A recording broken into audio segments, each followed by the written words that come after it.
Няколко трикове, които може да правите с Барби телефона.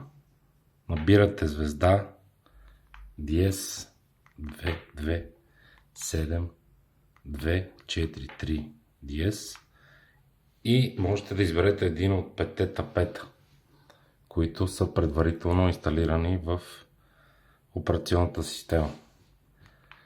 Друг интересен трик,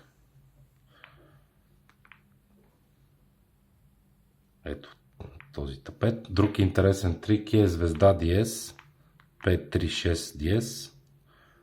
Hi, Barbie. Поздрав от Кен. Другият е звезда диез, 6-2, 5-4, 2-8 диез. И това е възпроизвеждащ успокояващ плажен звук от Малибу. Това са някои от триковете, които може да правите с Барби телефона. Ако видеото ви е харесало, дарете един лайк. До нови срещи!